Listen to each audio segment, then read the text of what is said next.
Hi, I'm Oliver Calmado, Principal of the International Macrobiotics School, and I want to tell you a bit today about the uh, um, ancient and traditional way of understanding nature and our lives and our health called the five elements, also sometimes called the five transformations or five phases, or under other names.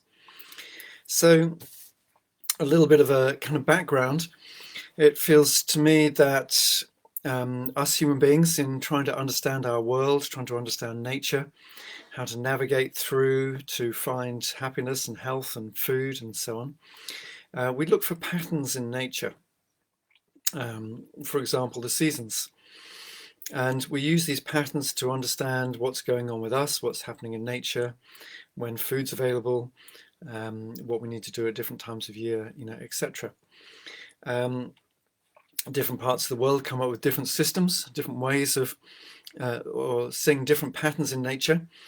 In the Orient, they have observed two main patterns. The first is yin and yang, these pairs of opposite complementary forces, we can see everything in our life through the eyes of yin and yang. Emotionally, we're either up or down, or we're angry or we're sad. We're hot or we're cold. We're active or we're resting or sleeping. Um, we eat hot food, cool food, etc. We can understand everything through yin and yang. So that's one big system we need to kind of study and learn to use in our lives if we're attracted to this kind of way of looking at things. And then the second system is the five elements or five transformations, which then looks at five different qualities in nature. Um, um, and really, this gives us a lot of it's like the next step from yin and yang. It gives us a more detailed understanding of how we work and the different influences on our health and happiness. Um, um, and the kind of fundamental theme in Oriental medicine of studying yin and yang and five elements is that if we observe nature and the cycles and kind of stages that it goes through and the changes that it goes through, the rhythms that it goes through, we are part of nature. Sometimes in modern life, we kind of feel very divorced from nature, but actually, and then we can get into our heads and do all kinds of crazy things, which leads to unhappiness, emotional problems, and illness. We are part of nature. So if we observe the patterns, the rhythms that nature follows, and we follow the same rhythms, we're much more likely to be healthy, happy, have a long life, and feel fulfilled. So the five elements is a fantastic system for helping us understand the rhythms of nature and how we can fall in with that, and it really adds a lot to our life. Um, Another big advantage of this system, and really the whole of Oriental thinking, is that with five elements we can understand the connections between all kinds of things which aren't normally connected in more kind of logical, linear Western thinking. Five elements, as I'll be explaining later, looks at correspondences, which things correspond with each other. So, for example, windy weather and the liver and gallbladder, and expressing our emotions or our creativity, the color green, all correspond to each other. Those may be things you wouldn't normally think of as having a relationship with each other, but actually they're all manifestations or examples of the tree energy, which is moving energy, and it's the energy we get when we're in nature and in plants, which has the color green, and the green tends to give us this feeling as well. So we can link up, these seemingly disconnected things, which gives us a very holistic um, um, way of understanding ourselves and our lives, which is really useful. So what I want to do is give you a basic description of the five elements, and then I want to go a little bit into how we can use five elements in our lives, and then describe a little bit about the course that I'm running, a series of 8 evenings 8 evening online classes starting later on this month. So let's go a little bit more into understanding the elements. One way we can understand it is through the seasons in a temperate climate, and also through the times of day. So if we start off with times of day, the middle of night, in nature, generally things are quiet. Wonderful time to go outside. I don't know, a couple of days ago we had a full moon, and went for a walk in the full moon, and it's just such a special quality of energy. It's so peaceful, and yet the moon is so bright, and it has a very different feel to it. Creates a very different atmosphere to the sun. Much more kind of feeling, intuitive kind of feel. So nighttime, what happens at night in nature? Most things go to sleep, apart from the owls, which we have a lot of around here, which make a lot of noise. But just about everything else goes to sleep. And so it's a good time for us to go to sleep as well. So this would be called the water energy, which is more the kind of quiet energy which you get when you're sitting by a lake or a stream or a river. It's a kind of quiet, flowing energy, where the energy in nature kind of goes deeper, and our energy tends to go more deeply inside of ourselves. So this makes it a good time for us to recharge our internal batteries, which in Oriental medicine are the kidneys. The kidneys hold kind of internal store of life energy. So nighttime's a time when the kidneys and its partner, the bladder, get recharged with energy. So this is the water, the kind of nighttime energy. Then we have the morning energy, which is called the tree energy. This is when the energy is rising and much more active, and the birds start singing. And if we're in good health, we want to leap out of bed and start doing things and getting on with our day. And this energy also is when the liver and the gallbladder are most active. They're breaking down our food, our nutrients, and they're supplying these nutrients, and in Oriental medicine, ki, chi, life energy, out to the body so that we can move and be creative. We can move physically and mentally and emotionally, and start being active in the day. Then we come on to the next energy, more around the middle of the day. This is a time of more fire energy. This is a time when it can be the warmest part of the day, not always in kind of English, British winters. Sometimes it's pretty cold just through the whole day. We feel a little bit more in the summer. This is when there's more heat. This warms us up. This helps our circulation and the functioning of the heart and its partner, the small intestine. And this tends to be the time when our energy is most outward, we're most sociable, we're most wanting to be out, doing things, etc. So this is the fire energy. Then this leads into the afternoon energy. So you might find that in the afternoon, a very different feeling to the morning. Morning, rising energy, feeling active, want to get on with things. Afternoon energy, the energy is beginning to sink. It's a little heavier. And so particularly if you're a little tired, then this sinking energy, you can really start feeling really tired in the afternoon. And then you start seeking out maybe sweet foods. You want some cake, biscuits, chocolate and things like that, or a coffee or something to pick your energy up. It just happens that sweet foods particularly nourish the stomach and the spleen and pancreas, which are the organs which are most nourished by this afternoon energy.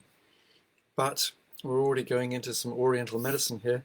If we feel particularly tired every afternoon and we particularly crave sweet foods at any time of day, but especially in the afternoon, that's indicating that there's a weakness in our stomach, spleen, pancreas energy.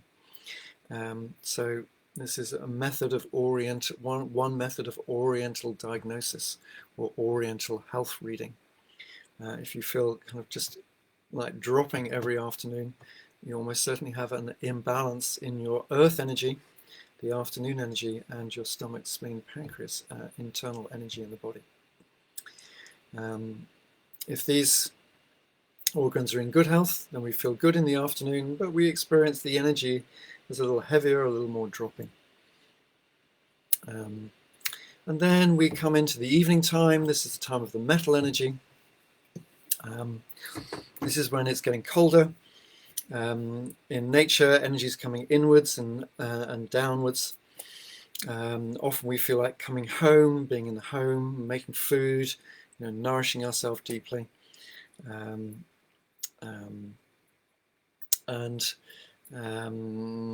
What else? So we often feel like more kind of solid foods, which are bringing our energy in and kind of following this kind of metal evening type of energy. And this energy also particularly nourishes our lungs and our large intestine.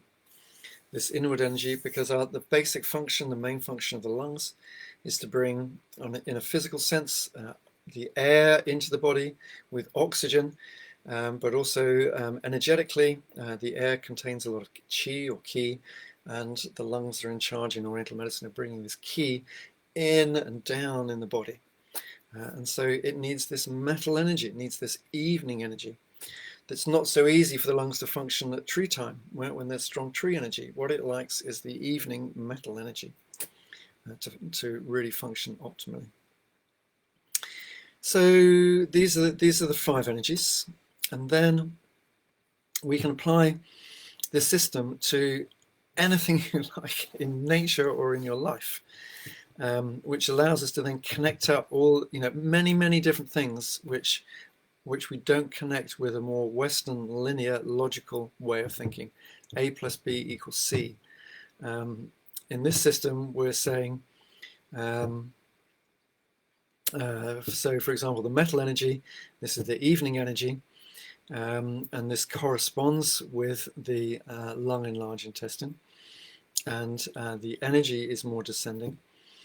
So emotionally, this is a time when we tend to come more inwards.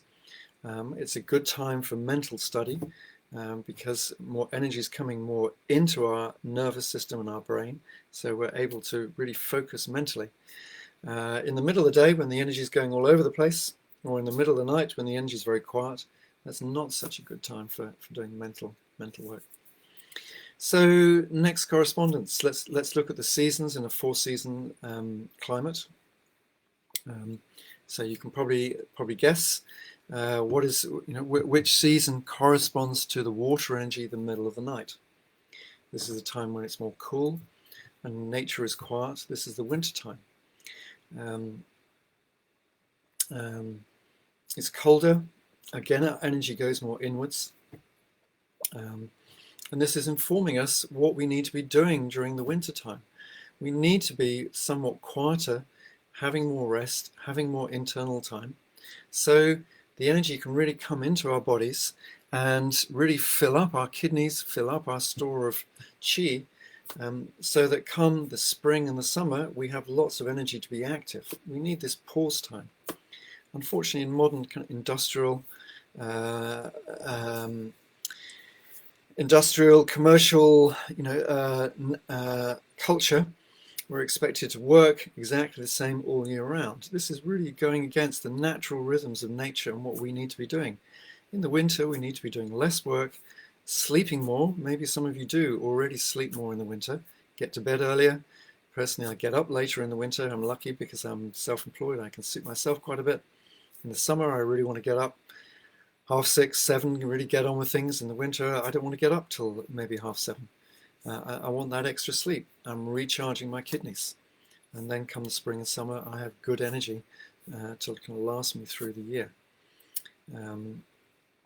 So I guess one of the things that 5 elements is showing us is that we need different things at different times of the year, different times of the day, following nature's rhythms rather than just thinking we can do anything at any time. Come the spring, we're just coming into spring now. If you're in a temperate climate, beginning to feel that lift. Feels nice after this quiet time of the winter, this kind of what you might experience as a kind of low time in winter. The spring energy is coming. We're starting to become more active. We're starting to want to go out, start projects, start being more creative, start getting out there. It's a nice time of year. It's also a good time for really helping our liver and gallbladders. Eating simply, eating a lot of lighter foods in the winter. We maybe want to eat more long-cooked, heavier foods to give us more warmth, bring energy into the kidneys. In the spring, we want to start eating lighter food. Our liver may have got rather congested with overeating rich foods, so we want to eat lighter foods, and then our energy can start flowing outwards. It's a good time to cleanse. It's a good time to start new projects. Then we come into the summer energy. So this is the most active time, June, July, August. We want to be outside, we want to be on holiday, we want to socialize, we want to sit in cafes outside, we don't want to be inside, we want to be out, we want to be sociable. So I think we're all probably collectively hoping that we're going to be getting through the pandemic by that time, and we're able to be outside, because not so bad in the winter when it's natural to be more inside, but in the summer to have to keep being inside and isolating and so on, it will be really going against what we want to do. We want to get out. And that's the healthy thing for us to do at that time of year. I always feel I always feel for people who are sitting loads of exams in June, July time. One of the worst times for doing a lot of mental energy. Interestingly, the academic year starts in the autumn, which is a really good time for doing mental energy. But the summer, when it's hot, what do you feel like doing? Do you feel like sitting down and reading books and doing lots of academic study? No, you want to be outside, socializing in nature, swimming, etc. So really, it'd be better to have the exams earlier, or keep them for the autumn. Then. Okay, we have 5 elements. We have 4 seasons. So what's the 5th season? The 5th season is kind of late summer, or Indian summer, it's sometimes called. This is more August, September. June, July, the energy is fiery. The plants are fully expanded, producing flowers, insects. The most activity happening. Come August, September, the energy is beginning to settle. It actually feels a more balanced time, which is the earth energy. And this is also the time of harvest, of bringing in the harvest, bringing in the fruits. So this is a more settled time. And a transition into the autumn time, more the metal energy, where our energy really starts going more inward. Our body actually starts contracting. Can be a very energizing time. As it gets colder, our energy, instead of in summer, our energy is more outwards. In spring, it's coming out. In the summer, it's much more outwards. So our energy is more expanded, just like it is in nature. So we want to be out there. In the autumn, our energy is coming more inwards. When it gets colder, some of you may feel very invigorated by cold weather. I love cold weather. I like hot weather too, but I really like cold weather because it's kind of bracing and invigorating, because all of our energy is coming inside our body, can make us feel very active and kind of dynamic and focused. So this is the kind of autumn energy. Then we we'll do a few more correspondences. We could look at different weathers. So how do they fit in? Because we feel really different when it's hot, cold, windy, still, etc. It makes us feel different, doesn't it? It has an effect on how we feel emotionally, energetically, and also physically. So when it's cold, our energy goes deep in the body. This is the water energy. When it's hot, our energy expands. This is the more fire energy. When it's more damp, what happens to your energy when it's more damp? Up, down, in, out. It tends to have a slightly heavier energy. When it's damp, drizzly, humid, our energy comes more down. This is more the late summer, the afternoon, the earth energy. When it's dry, this is more the metal energy. And when it's windy, there's lots of movement. This creates an internal wind or movement. This is our internal tree energy, which is helping the liver and gallbladder. Then kind of tipping into one of the uses of 5 elements, which is in understanding our health. It's very, very interesting studying our health. I found it endlessly fascinating giving health consultations to people, because every word and bit of information and movement and posture and voice quality and everything that someone does and shows is giving us 5 element information. So, for example, if someone says they really hate heat, then we immediately know, okay, there's an imbalance in their internal imbalance in their fire energy. Generally, if people hate heat, it's because there's too much heat inside. There's too much fire energy inside the body already. This may well be because they're eating too many fire foods or too many heating foods. And because of that excess internal heat, they feel very uncomfortable when the weather gets really hot. What a shame. They can't enjoy being out in the sun and being out in hot weather and so on. Other people feel very uncomfortable when it gets very cold. They get depressed and deeply cold in the winter. Okay, then we know that they have a water imbalance, and therefore the corresponding organs, there's an imbalance in the kidney and bladder. And then we can think of what we can do to help that situation. Rather than just feeling a victim of the heat or the cold, we can then use 5 elements to understand how to rebalance through our food, through our activities, through internal energy exercises. We can rebalance so that we then start feeling comfortable in the heat or the cold. Some people like the wind. That's because they're comfortable with their tree energy moving. Other people hate the wind or drafts. Some people always have to have the window open in the car or in the house. That's a sign that their tree energy, their liver gallbladder energy is a little stuck, and they just like that little bit of wind, that external wind, to help their internal liver gallbladder energy move. And other people really hate wind. Which may be because they don't want to release, and they don't want their liver gallbladder energy to flow. Maybe because the liver gallbladder also corresponds with expressing emotions, and if people really are uncomfortable with expressing or just feeling their feelings and emotions, then they want to keep a lid on their liver gallbladder energy. They don't want their true energy to move, and they don't like wind or anything which creates movement. They just want to stay in a more kind of stuck inertia kind of place. Then another correspondence is with food. 5 element system is very good at understanding the effect of foods. One way you could understand this is, again, by looking at the seasons. In the wintertime, what do we want to eat, and what food is there in winter if we weren't importing food from all around the world all the time, as we're doing in the modern world? If we were eating the foods which actually grew in our local environment, what would we be eating in winter? We'd be eating foods which store, like whole grains, beans, and we'd be eating a lot of root vegetables because they're what's growing in the winter: swedes, parsnips, carrots, etc.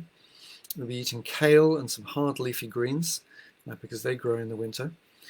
And these foods are all ideal for creating more warmth in the body and nourishing our kidney and bladder and our water energy and making us feel good in the winter, giving us heat and plenty of energy. Come the spring, we get more variety of vegetables growing. We start getting green beans and maybe the beginning of some salad vegetables, some lettuces and cucumbers, courgettes and things like this, which have a more opening energy. So we're eating less roots, more of these opening foods, and these are going to really help our tree energy and our liver and gallbladders.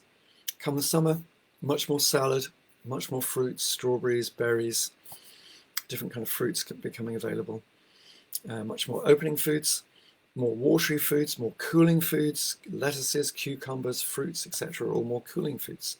So this is the time of year for eating more of those foods. We don't want to be eating tons of fruit and cucumbers and salads and cooling food in the water time, in the middle of winter, because it's going to make us feel cold and deplete our energy. We might eat a little bit, but it's the summer that we want to really enjoy all these kind of summer vegetables and fruits, and they cool us down, help our energy move outwards, so we have a good time and we maintain our health. Come late summer, we start bringing in squashes and round vegetables and sweet foods, and we need to corn on the cob. We need to shift onto those kind of foods. And then come the autumn, the salads are finishing. We're getting more into the more hardy greens, maybe sprouting broccoli and cabbages. Root vegetables are becoming ripe. And less fruits, and those are exactly the foods that we need to start creating warmth in the body, and helping us adapt to the cooler weather. We have these kind of strange things, so this is following the natural rhythms, and this is what keeps us happy. So in the summer it's hot, we're happy in the heat. In the autumn it starts getting colder, we're happy with it getting colder. In the winter it's cold, but we feel a strong internal energy and a strong internal heat, and we're happy. And we want to go outside, and if it snows, we want to sledge and play snowballs and so on. And this is also how we keep ourselves in good health. If this modern trend, for example, of bringing foods, growing foods in polytunnels in Spain, this is where a lot of our food comes from in Northern Europe now. Polytunnels in Spain, so Spain's not hot enough, so it's polytunnels in Spain. If we eat that food, we're adapted for living in polytunnels in Spain. We're not adapted for living in Northern Europe, where it's colder and wetter and damper. So this produces illness. The kidney and bladder energy will be weak. It'll throw the fire energy out because we're eating loads of fire energy foods at a time when we shouldn't be eating fire foods. So it can weaken the circulation, so it produces cold hands and feet and nose, etc. Because we don't need those cooling foods in the middle of winter, we need them in the summer. So this is how following natural rhythms really helps. So as far as food goes, eating seasonally and eating locally is really, really helpful. As we've eaten seasonally and locally ever since we were human beings from 1 million years ago. And then the Industrial Revolution and the modern transport system, so maybe for 100 years we've been eating quite a lot of non-seasonal and non-local foods, 100 or 200 years, really a very brief time in history. And we're having to rediscover, oh wow, we should be eating locally, we should be eating seasonally. Well, this is what we've been doing for almost the whole of our evolution till the present time. So sorry if I'm getting a bit enthusiastic. It's just sometimes these modern discoveries, it's just like common sense, and these traditional systems of yin yang 5 elements, they've been telling us this basic information about how to live in balance with nature, how to be healthy, how to keep ourselves well, how to heal different illnesses for thousands of years. So I hope that gives you a good kind of insight into the 5 elements and some of the correspondences. I haven't mentioned much about the emotions, very useful in our emotional healing. So for example, let's say someone suffers, especially in winter, from depression and just low energy. Depression, one of the causes of depression is just low energy, not having any energy in the body. So this may be for emotional reasons. It may be because of the emotional experiences that we've had, which needs some healing on the emotional level. But it may also be because our water energy is low and our store of energy in the kidneys is low. If our store of energy in the kidneys is low, we feel cold, we feel no energy, we feel no stamina, we feel we have no get up and go. that we feel, instead of feeling courageous and wanting to get out there in the cold weather and into life, we feel more timid, we feel more frightened, we feel more fearful, we feel more anxious. We want to stay under the duvet, and we tend to feel more depressed. We don't have any get up and go in a physical sense, so we don't have any get up and go in an emotional sense or in a mental sense either. We tend to kind of look at the negative side of life in a more rather than a positive way. So this 5-element system is helping us tie together our emotions, our inner energetic state, the functioning of our organs, and the weather, to gain a deeper understanding of the causes of emotional difficulties. Also, what weakens the water energy a lot is being in a lot of fear.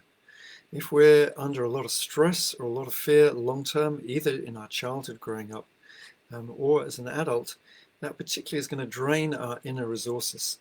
And that means particularly draining our kidney energy and our water energy. And that might end up with us having a nervous breakdown. It just happens that the kidneys are also supplying energy to the nervous system, where we just have no inner resources to deal with everyday challenges in life. So we have a breakdown. We can't cope anymore. So this is all water energy problems. So if some of these emotions are of an emotional origin due to our emotional experiences in life, then some emotional counseling can be very helpful.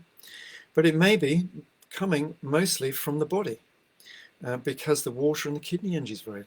And then we could adjust our lifestyle, more sleep, less activities, more water energy foods to really bring our water energy up.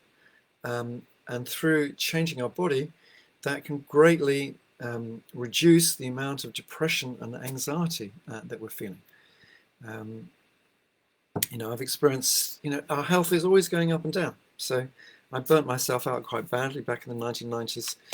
And I got so fearful. I always enjoyed hill walking, and I walked up hills I'd walked up before. Penny Van in South Wales, gentle face and then a sheer face. And so you walk up the gentle face, and then there's a sheer face, and it's a big drop. And I've walked up there several times, no fear at all. After I burnt myself out, I burnt out my water energy, my kidney energy. I couldn't get to that edge because I felt so much fear about the drop. Recovered my health. Sometimes us human beings are just dumb. We don't want to think that we're part of nature. We need to follow nature's laws. So we think, yeah, I can work really hard. I can overwork. I can push myself, incredibly hard, which is what I did. And then I learned, no, I can't, because I burnt out my water energy. So I recovered my water energy, much more rest, cut down on my work, cut down on stress, ate lots of water energy foods. I recovered my water energy, my kidney energy, went up there some years later. No problem. Walk up the edge. In fact, I was up there with my son, and there was a howling gale trying to blow us off the edge, and we just hung on to each other and walked along the edge. Didn't feel any fear at all. So understanding emotions in terms of where they are in the body, which organs they're affecting, and how to change our internal energy and organ energy can often really help us emotionally. I'm sure this is one of the reasons why there's been a big increase in mental health problems in the UK and other Western countries in the last 10 or 20 years, is because of a decline in physical health, and especially in the water energy. The two most common so-called mental illnesses, actually a lot of them are more emotional rather than mental, in the UK, in young people, are depression and anxiety, both of which come from low water energy. Because in modern Western science and medicine, there isn't this concept of our deep internal energy stored in the kidneys. And there's no knowledge about how to cultivate that and keep it strong. And unfortunately, a lot of things in modern society really deplete that. Recreational drugs, alcohol, processed foods, lack of sleep, spending a long time on electronic instruments which bring all our energy up up here and away from our kidneys and out of our body. Um, um, so yeah, so learning how to collectively to strengthen our water energy, our kidney energy, would really help strengthen young people and give them more emotional stability in their bodies, on the ground, in nature, because this is our home. So some uses, I've kind of talked about some of the uses already of 5 elements. One is how to have a balanced life. There are 5 different aspects of our life. We need to have a rough balance between them, between rest and creativity and sociability and thoughtfulness and nourishing ourselves. If we don't nourish ourselves, we just try to be active all the time, we get ill. If we're trying to be creative all the time, but we don't nourish ourselves, we're going to burn out. If we're sociable all the time, we don't have any rest. Again, we're going to burn out. If we just rest all the time and don't do anything, and there's no creativity, we get out of balance. So it helps us understand how to balance our lives. Very useful, forms a large part of Oriental medicine. So I've described some ways that we use 5 elements to understand people's internal health. And sometimes this is instantaneous. So if I have a client that comes in and they have a very serious expression on their face, and I can see it's very difficult for them to smile, their tree energy is not flowing upwards, and immediately I know they have a blocked liver and gallbladder energy. And then I can start guessing the kinds of health problems that they're going to have, the health problems associated with stuck liver gallbladder energy. Maybe headaches, migraines, digestive problems. The liver meridian goes around the genitals, maybe reproductive, prostate, uterus problems, down the legs to the big toe, maybe gout, and some similar problems. Or somebody comes in with a lot of redness in their face, so this is a lot of fire energy. So I know something's happening with their circulation. And then I'm already suspecting they may have some circulation problems, some heart problems, etc. So very useful in Oriental diagnosis, also very useful in Oriental medicine. Let's say someone has migraine headaches.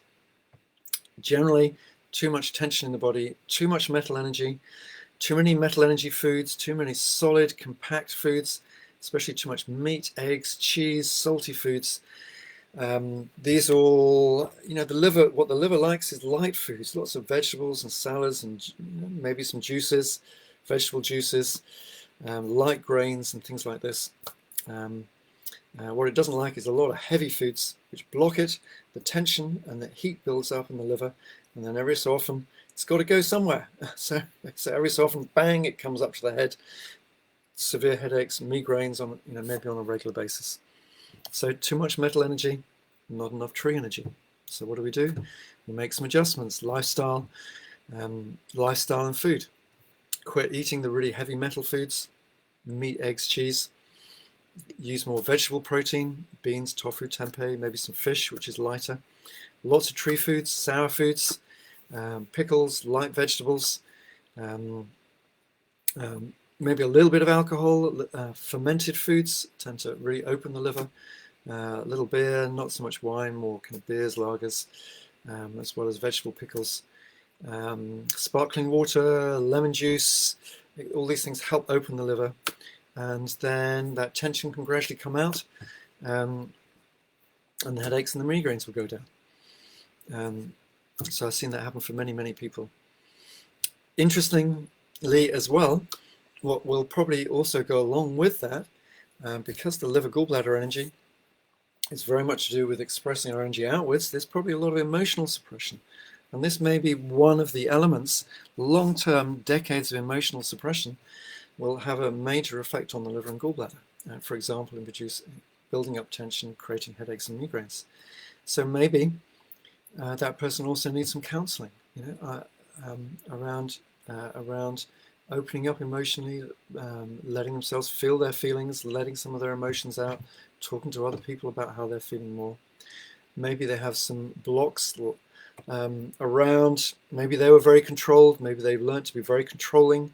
If we're over-controlling, that stops our spontaneity and our lightness and our sense of humor and our liver gallbladder energy and our tree energy flowing. And that will create problems in the body. With lack of flow of energy, it'll create problems in all different parts of the body where our energy is getting stuck in the stagnation. So maybe some emotional counseling is needed as well. Maybe in terms of lifestyle, reducing pressure and things which create a lot of tension in the body,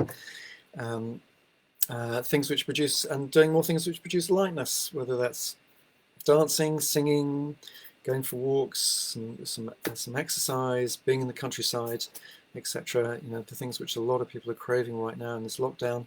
People want to be outside in nature, you know, where the tree and fire energy can flow. So maybe there needs to be some lifestyle and some emotional adjustment as well to change the energy in the body. So this is how holistic, you know, Oriental medicine can work. We're not just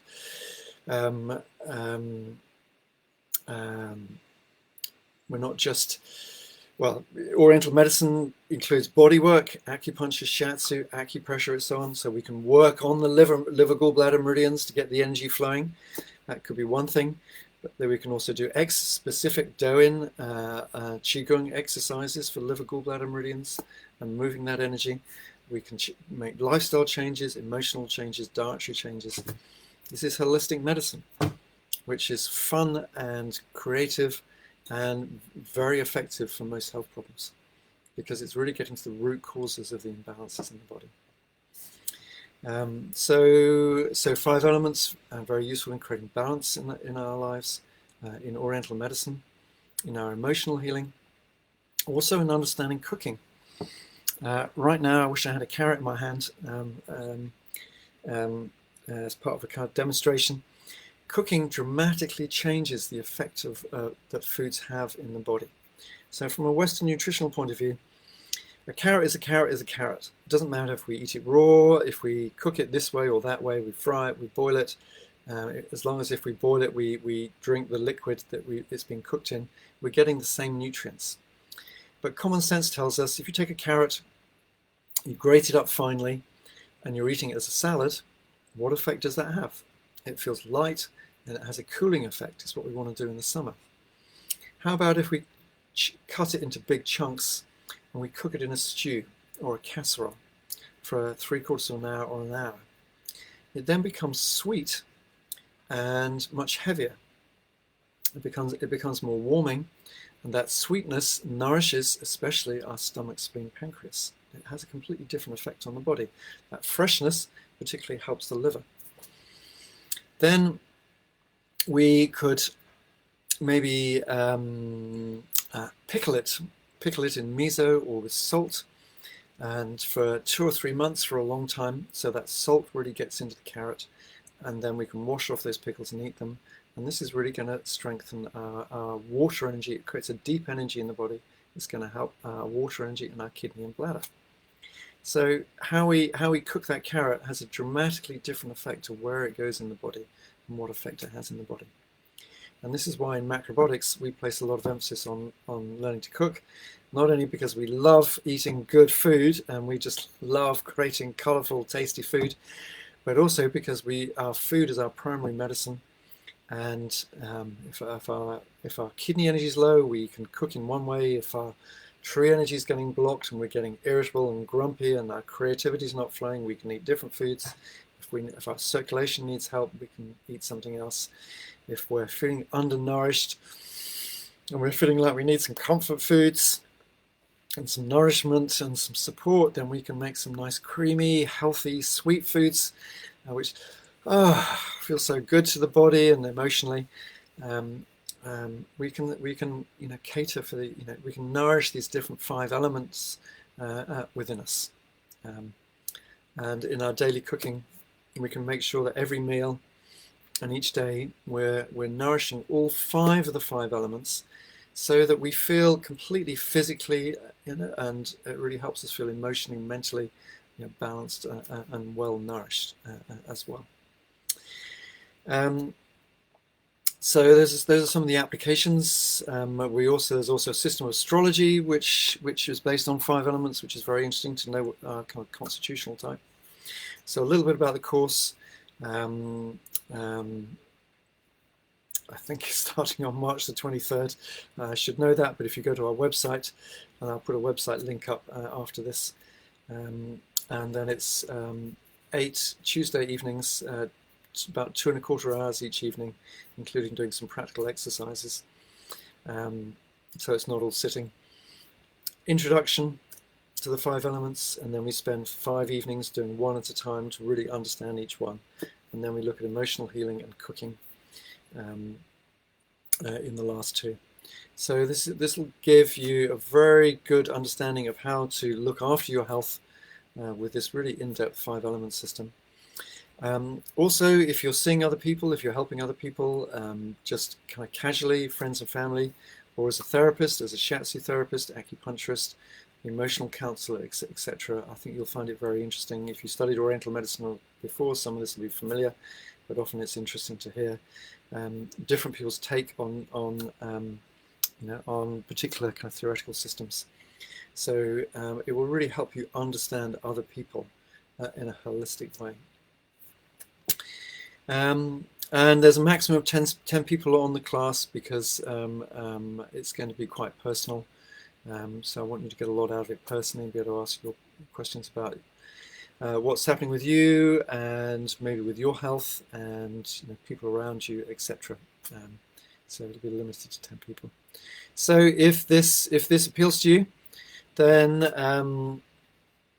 please check it out. We're actually giving a discount as well. A lot of people are kind of rather hard up this, with the pandemic conditions. So we've actually discounted the cost of it. We've knocked 25% off the cost to bring it down to £299. So yeah, if this appeals to you, please check it out. And I would love to have you part of the group and really study this system in depth. Thank you very much for listening.